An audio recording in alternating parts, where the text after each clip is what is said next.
Do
you have one of these? Do you enjoy watching the birds fly in close and feed?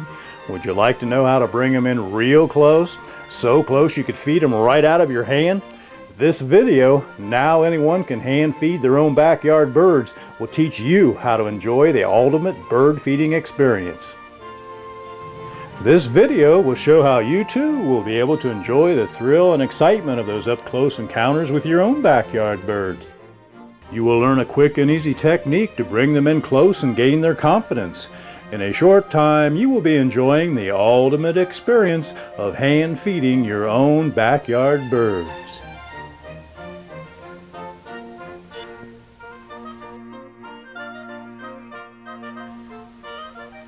Welcome to a Bird in the Hand video series. By using the information contained in this video, you will now be able to experience the thrill and excitement of hand feeding your own backyard birds, and be able to accomplish this in the least amount of time with the least amount of effort. Of the estimated 65 million people that are now feeding their wild birds, only a very small number of these people will actually ever get to enjoy the thrill of having a wild bird land on their hand and feed. Most people who will attempt to hand feed will not be successful because they just don't have the time and patience that's required to condition a wild bird to come to their hand and feed. But now, using this video and putting to use the method described in the video, you can eliminate almost all the time and patience that used to be necessary to condition a wild bird to hand feed. Eliminating this major obstacle now makes the thrill and enjoyment of hand feeding your own backyard birds a reality that's well within the reach of anyone who has the desire. The hardest part of hand feeding is actually getting the birds into the yard and feeding on a regular basis. And getting the right kinds of birds into the yard will also determine the degree of success you will have at hand feeding and how quickly you'll be able to hand feed.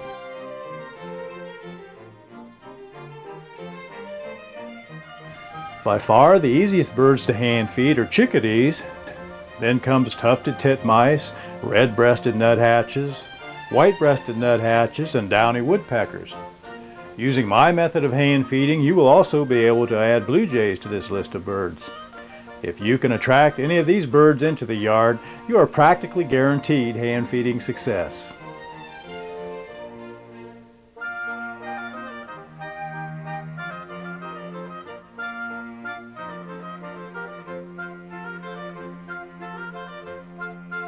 How to determine the best times to hand feed your birds can be broken down into two parts. Number one, the best time of the year to hand feed, and number two, the best times of the day to hand feed. By far, your best hand feeding days will start in late fall and continue through the winter months. In late fall, as the natural food supply of the birds begins to dwindle, they will be on the move in search of new reliable food sources to help get them through the winter months ahead. This is when your bird feeder and the abundance of food it offers can attract a wide variety of birds and continue to hold them in the area to feed throughout the winter. Then sometime in late winter or early spring, the birds will begin to spread out to establish their breeding territories. You will notice a substantial drop-off in feeder activity, and even the birds that stay in your area will be visiting your feeder less and less frequently. Throughout the spring and early summer, the birds will be preoccupied with breeding, nest building, and the raising of their young. These seasonal behavior patterns, coupled with the fact that natural food is all the while becoming more and more plentiful, will make it difficult to attract many birds to your feeder.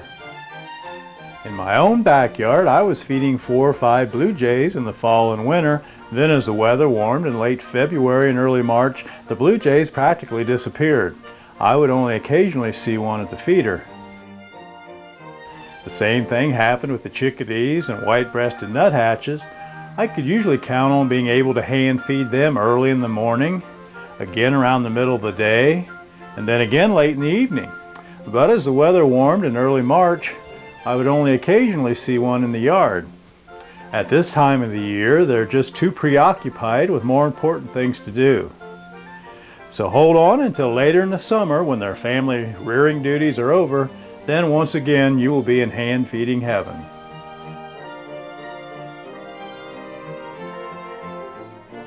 Part 2. The best time of the day to hand feed can be determined just by watching your feeder. Having a good view of your feeder from a window makes it easy to watch the birds to determine what times of the day certain birds are more likely to be at your feeder. Early morning is usually a busy feeding time for most birds. In my particular area, the blue jays were usually around early in the morning to feed. The nuthatches and chickadees were early feeders, as well as middle of the day and late evening feeders. The cardinals were mostly early morning and late evening feeders, and the downy woodpeckers might be seen at the feeder at most any time during the day. By observing your own birds, you will gain a knowledge of their habits and be able to determine the most productive time to be in your yard to hand feed them.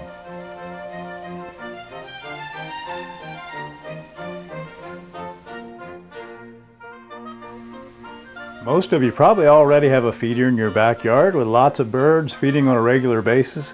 But if you're just getting started and don't already have a feeder set up, our first step will be to choose a feeder that will attract a wide variety of birds. Here are several types of feeders that I've used in my own backyard. These are general purpose type feeders and are designed so that they can be used by a wide variety of birds. The large size of the feeder and the large base or perch on the bottom of the feeder makes it easy for larger as well as smaller kinds of birds to use these types of feeders. Also, the lip around the base of the feeder helps hold in the seed and allows me to add some special treats of my own, such as whole unshelled peanuts that blue jays are especially attracted to. So see if you can find a feeder similar to one of these.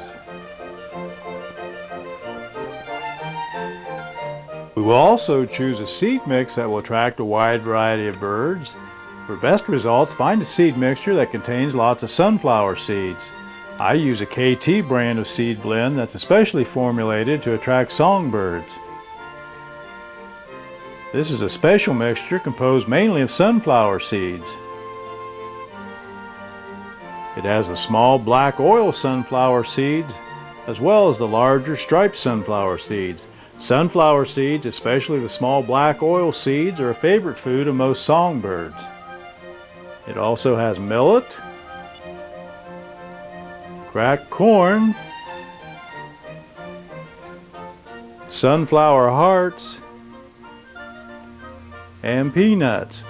I found the nuthatches as well as blue jays are especially attracted to the peanuts. They will pick out and eat all the peanuts before they'll eat any of the sunflower seeds, which is a fact we'll use to our advantage when it comes time to coax them to our hand later on. I've also found that blue jays are especially attracted to whole, unshelled peanuts. I tried scattering peanuts on the ground for the squirrels to eat, but the blue jays would carry them all away before the squirrels had a chance to find them. So now I add a few unshelled peanuts to the feeder just for the blue jays. Now we'll just lift off the top of the feeder, fill it with the seed mix,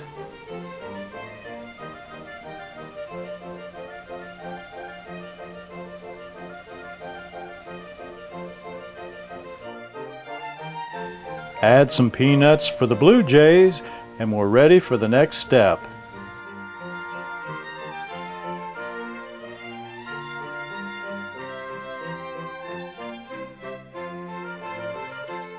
Now we're going to choose a spot to hang our feeder. The two basic requirements for a good location are near cover and near a window for easy viewing. I've got a great location here with lots of pine trees and maple trees on both sides of the yard as well as in the backyard. And I've also got lots of low-growing shrubs and perennials that provide lots of cover for the birds. Birds like a lot of trees and shrubs as they feel more secure near these types of cover and are more likely to visit your feeder. So try and choose a spot that provides these types of cover to hang your feeder. If you don't have these types of cover near your home and near a window, you can get a pole-mounted feeder and start feeding the birds away from your house near the cover. Then, as the birds become accustomed to using your feeder, you can gradually move the feeder closer to your home and near a window where you'll have a good view of the feeder.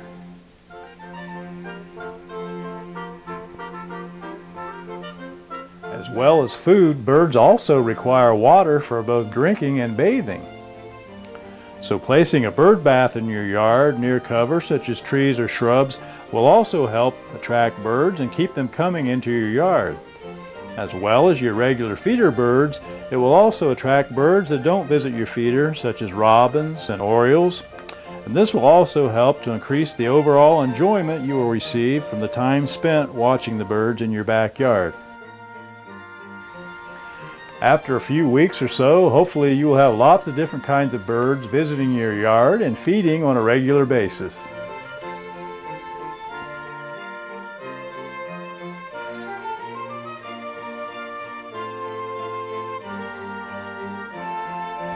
Okay, now while the feeder is doing its job of bringing the birds into the backyard, I'll explain what we need to do in order to bring the birds in close enough to hand feed. To bring them in close, we have to somehow get around their natural fear of people. If you move like a person, if you sound like a person, or if you look like a person, the odds are pretty good that you will scare away most birds. Now the good news is, these are the only three things that we have to overcome before we'll be able to hand feed our birds. And the great news is that move like a person is easy to overcome. All we have to do is just be still. And sound like a person is even easier to overcome. All we have to do is just be quiet. So if you just be still and just be quiet, you've already overcome two of the three main obstacles to hand feeding your birds. Now the third obstacle, looking like a person, is, I will admit, a little tougher to deal with, but looking like a person is something that in time we can condition the birds just simply overlook. Now there are several methods that I know of to accomplish this, the traditional method and my method. Both methods will condition the birds to overlook our presence in the yard to the point that they will come close and feed out of our hands.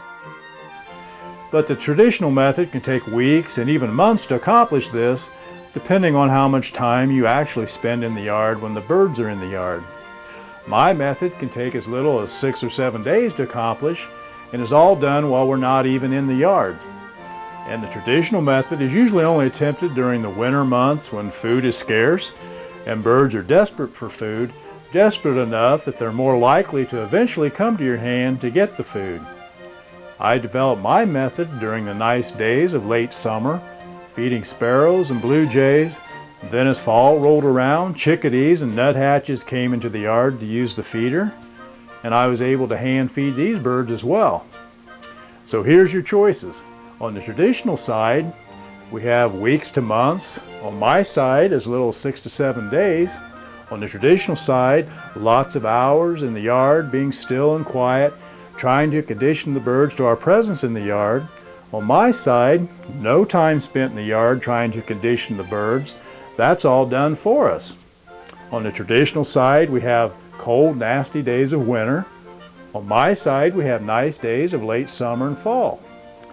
The rest of this tape will be about my method, 6 to 7 days in the nice weather of late summer and fall.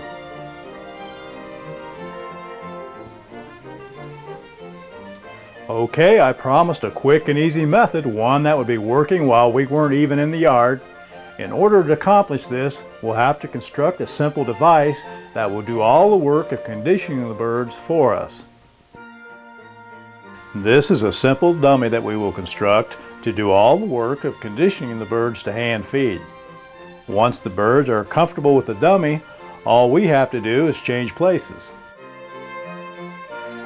Using the dummy to condition the birds to hand feed is so much quicker than if we'd attempt to do it ourselves for two main reasons. Number one, the dummy will be in the yard all the time. Anytime a bird is in the yard, he is in the yard. He won't miss a single bird or a single opportunity to condition the birds to his presence in the yard. Obviously, we can't possibly spend that much time in the yard, and even if we could, we just wouldn't do it. And number two, and most important, we can do something with a dummy that we can't do ourselves, and that is, we can add the dummy to the yard gradually over a period of several days. When a person all of a sudden enters the yard, the birds have this large, intimidating figure to deal with, and it takes the birds a lot longer to get accustomed to a large person being in the yard than it will for them to get accustomed to the dummy gradually appearing in the yard. When we add the dummy to the yard a piece at a time, the birds immediately accept each new addition of the dummy, and because it doesn't look threatening and it doesn't act threatening, they'll continue to feed as usual. By the time you put on the finishing touches and the dummy actually resembles a person, the dummy's already gained the bird's confidence and trust. By now, to them, he's no more than just a large bird feeder. Then, when we switch places with the dummy, if we look like the dummy and if we act like the dummy, which means being still and quiet, then hopefully it shouldn't take long for us to gain their trust and confidence as well.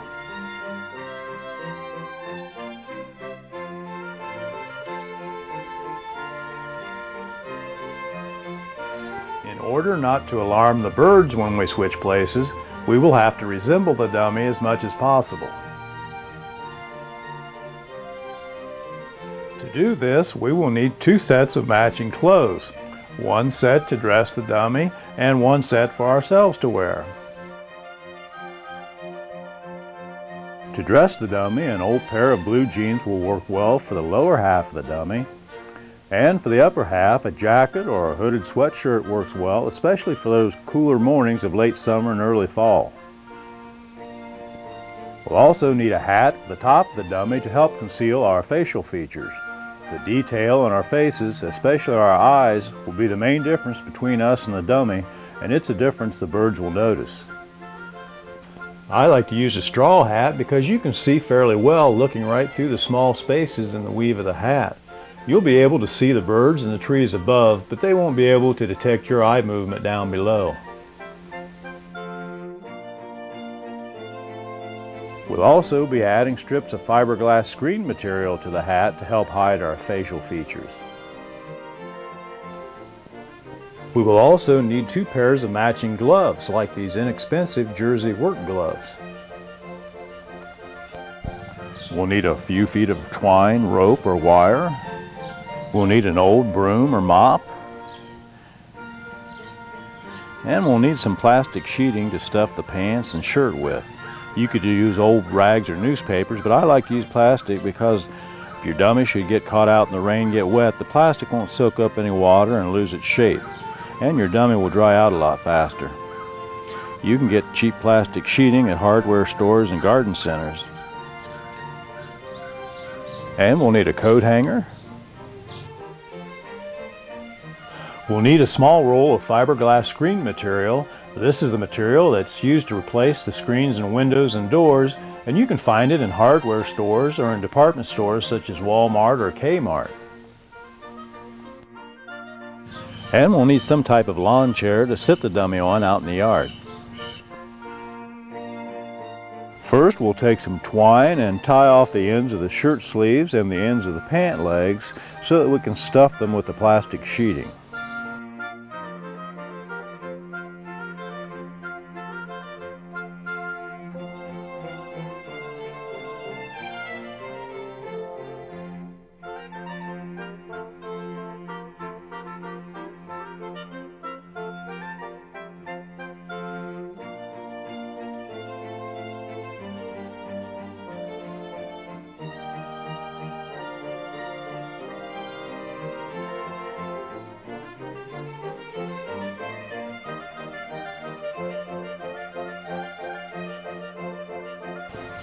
Now we'll cut off some plastic and pack each pant leg.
Just cut off enough to kind of fill out each pant leg, and then we'll cut off some to fill in the seat of the pants.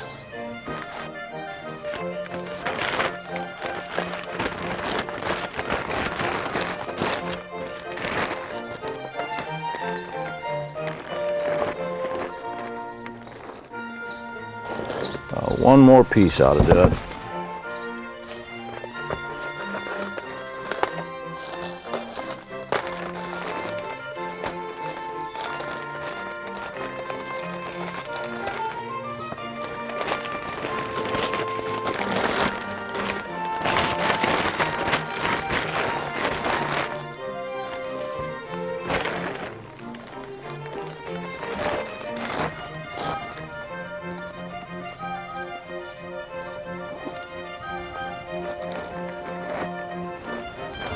Okay, now that we've got the pants filled up, we'll cut off a piece of twine and put it through the belt loops and pull it tight and tie it on the end.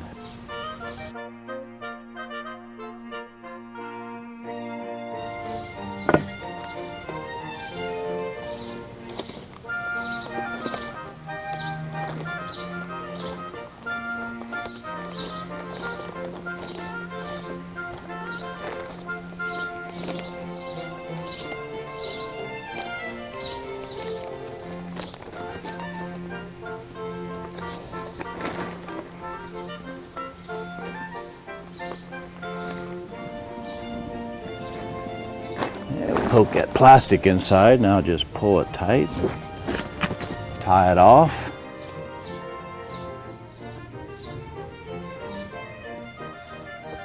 Trim the excess twine. Okay, that completes the lower half of the dummy. Now we'll move on to the upper half. Now we'll cut some plastic and pack the arms of our jacket or shirt.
Okay, now you want to button up your shirt or zip up your jacket.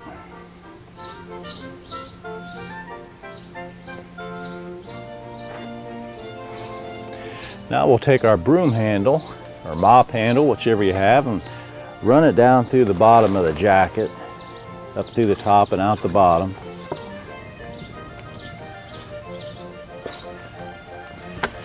Now we'll take another piece of twine, wrap it around the bottom of the jacket or shirt, and tie it off so that it's snug against the broom handle.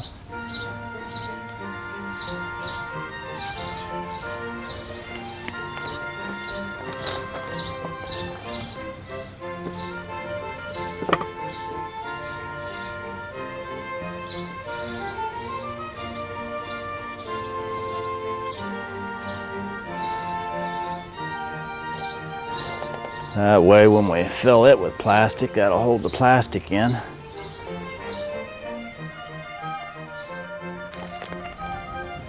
Now we'll cut some plastic and stuff the inside of the jacket.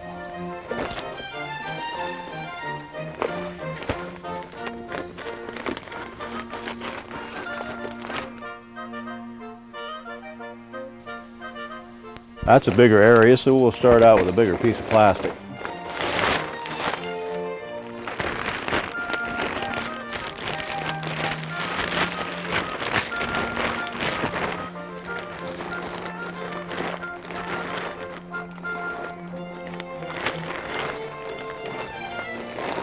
Cut a piece and stuff it over on the right side, and we'll cut a piece and stuff it over on the left side of the jacket.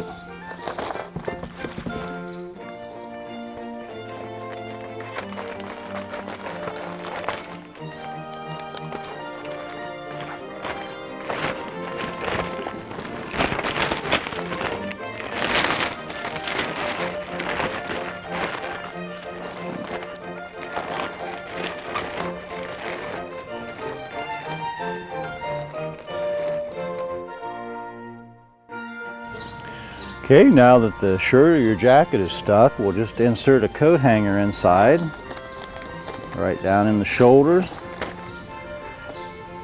Pull the coat hanger up on top of the broom, that'll hold it in place. Then we'll just wrap one more piece of twine around the neck of your shirt or jacket, pull it kind of snug. And that'll hold that in place.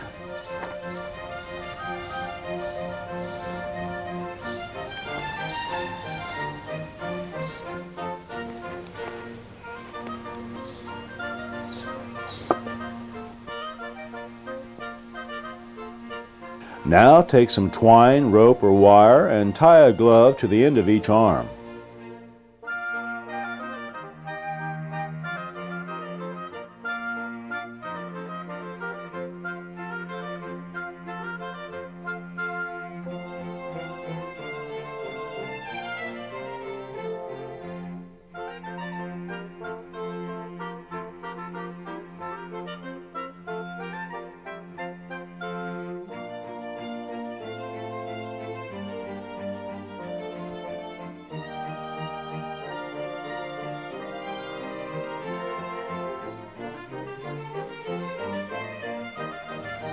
Now the upper part of the dummy is almost complete. Next, we will get the hat ready to put on the dummy's head. To the hat, we're going to add some of our fiberglass screen material. We will cut a strip off the roll about 8 inches wide and start about halfway around the hat on one side and staple it to the brim of the hat until we get about halfway around the other side. This makes a veil for the hat that's easy to see through, but helps hide our facial features, which in turn will allow the birds to drop their guard a lot quicker and come in close to hand feed as quickly as possible. Less wary birds that are easy to hand feed, such as nuthatches and chickadees, won't require you to use a veil for very long. After they have been to your hand a half a dozen times or so, you can remove the veil. They will hesitate at first, but soon will continue to feed out of your hand as usual. I just simply turn the hat around so that the veil is in the back. That way, when I want to hand feed more difficult birds, such as blue jays, I still have the veil to use.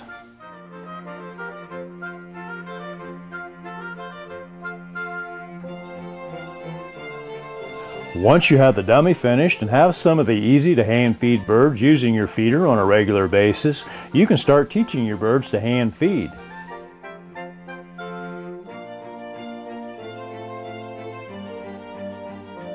Your first step will be to set the chair in the yard, and to bring the birds in closer, place the feeder on the chair.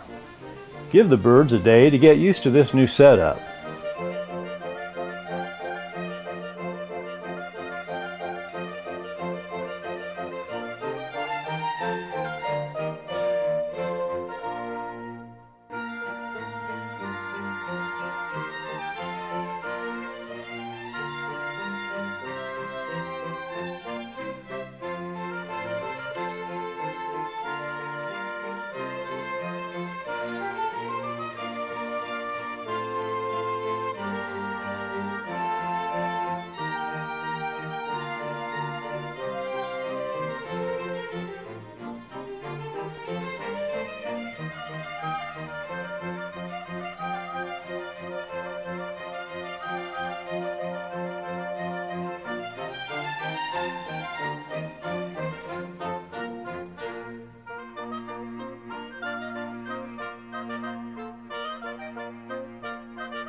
Your next step will be to add the lower half of the dummy to the chair and give the birds a day to get used to this new addition. The birds may be a bit hesitant the first trip to the feeder, but it won't be long before they'll be feeding as usual.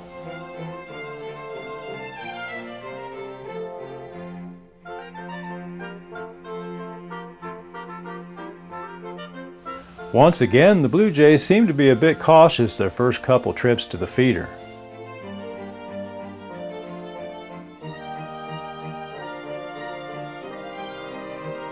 The red-bellied woodpecker, like the blue jays, also loves the whole unshelled peanuts and other peanuts that are in the seed mix, which eventually allowed me to have it take peanuts out of my hand later on.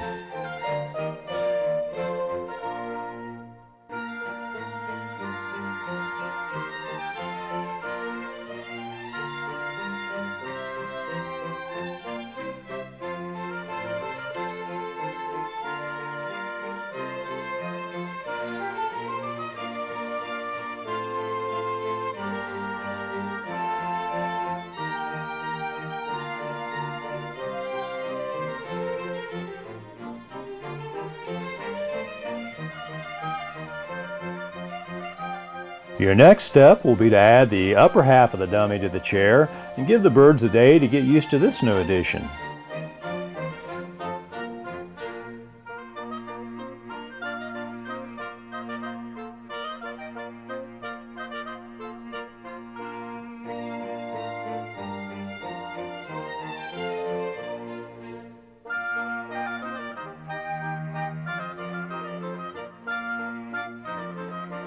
A mockingbird looks on from above as the birds quickly get used to this new addition.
Your next step will be to add the hat to the dummy and give the birds a day to get used to this new addition.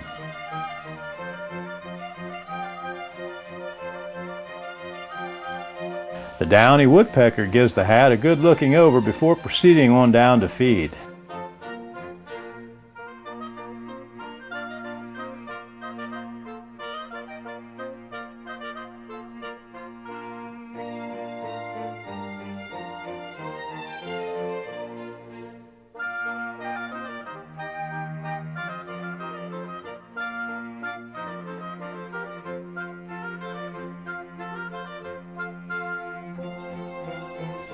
Carolina wren also eventually came to my hand to get some sunflower seeds and nuts.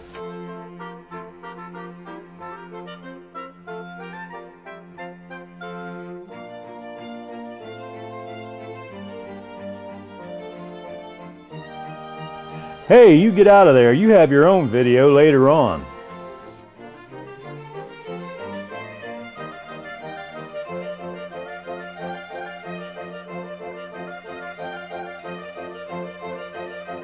Our next step will be to replace the bird feeder with an 8 or 10 inch aluminum cake pan. We'll put the bird seed in the pan and get the birds used to feeding out of the pan. The cake pan will be a lot easier to use and will give us a much better view of the birds when they are in our lap feeding. We will also lay some peanuts and seed in the gloves to get the birds used to taking food out of the hands of the dummy.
In this last section of the video, we will actually trade places with the dummy and begin hand feeding our own backyard birds.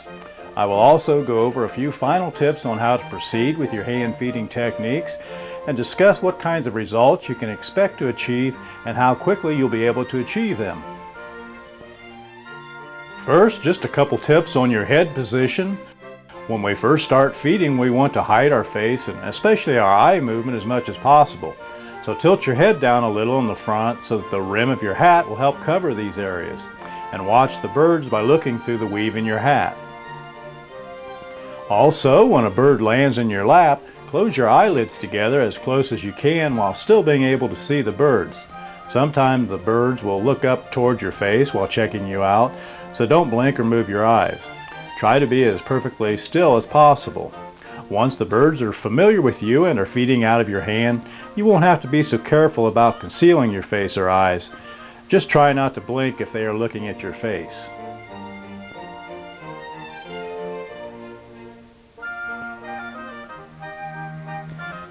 Next, you need to decide which hand you feel more comfortable hand feeding with and rest it along the top edge of the pan so that it's elevated above the pan.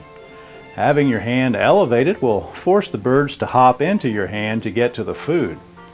I like to leave the pan on my lap so that the birds see something familiar when they return and find me instead of the dummy. Our next task will be to coax the birds away from the pan of seed and bring them to our hand to feed. To do this, we will take their favorite food out of the pan and put it in our hand. If you're using a seed mix that has peanuts, pick out the peanuts and leave the rest of the mix in the pan. When it comes time to make a choice between the nuts in our hand and the pan of regular seed, the birds will soon choose to feed out of our hand to get to the nuts. So we will load our hand with some peanuts, add a few of the sunflower seeds, and as a special treat to attract the birds to our hand, I like to add some walnut pieces that the chickadees especially seem to prefer even over the peanuts. The walnuts are a lot more expensive than the peanuts, so I usually just use them when I'm hand feeding as a special attractor. This makes a special mix of food that the songbirds will love, and the odds are good that the birds won't be able to find these kinds of treats in your neighbors' backyards. After the nuthatches and chickadees have been to your hand a half dozen times or so, you will be able to remove your glove and try hand feeding with your bare hand. The birds might be hesitant to take food out of your hand the first time or two they land in the pan to feed, but soon they will see that your bare hand poses no threat to them, and they will begin to feed out of your hand in order to get to the nuts.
At this point, the birds are becoming well conditioned to feeding out of your hand and don't seem to mind a few minor changes in the object that they're getting their food from.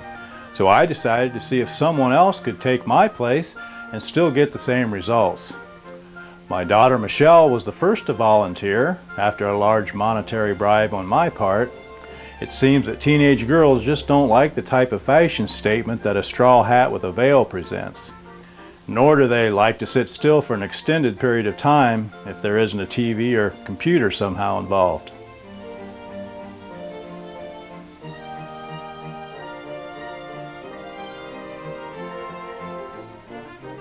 Next to volunteer was my lovely wife Gloria. As you can see, they were able to immediately begin hand feeding also. So once your birds are conditioned to hand feeding, your family and friends will also be able to reap the rewards of your effort with no effort at all on their part. It just doesn't get any easier than that. After a half dozen or so more visits, you can try turning your hat around so that the veil is in the back and your face is exposed to the birds.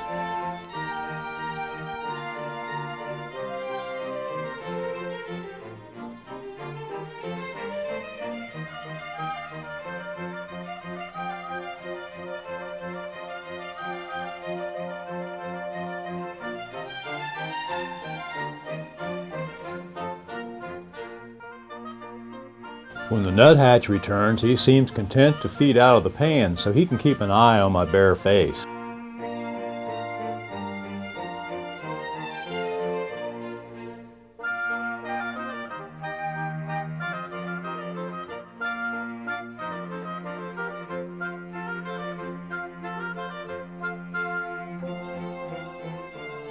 On his next return though, after checking me out a little more, he decides to go ahead and go for the nuts in my hand.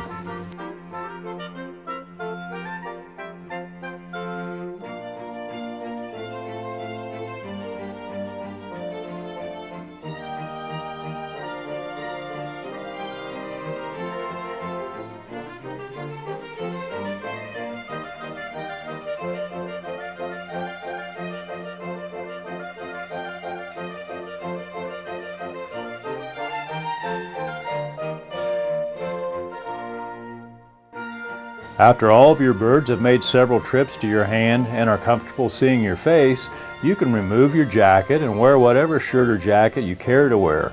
You no longer will have to match what the dummy is wearing.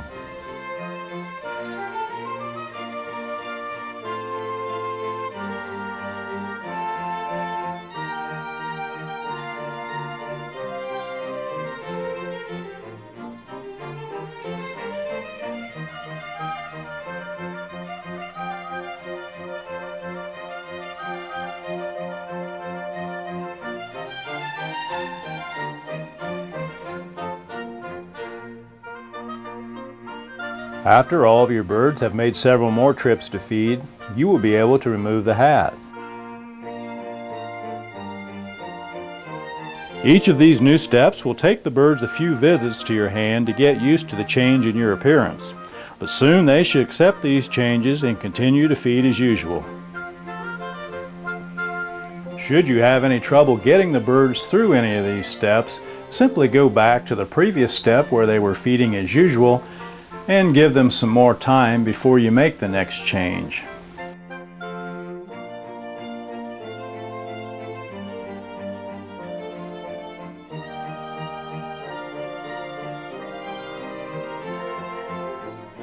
That just about wraps up this video on hand feeding your own backyard birds.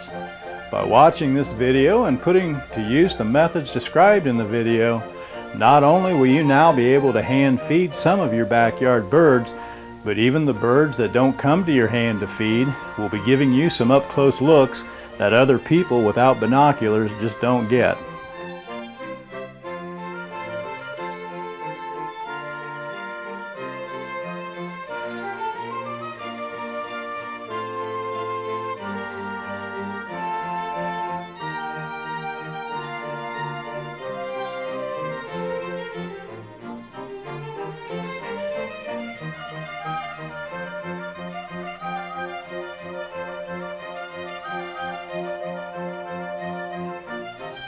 And finally, the greatest thrill of all will be the thrill you get when you share the thrill and excitement of hand feeding your own backyard birds with family, friends, and anyone who has the desire.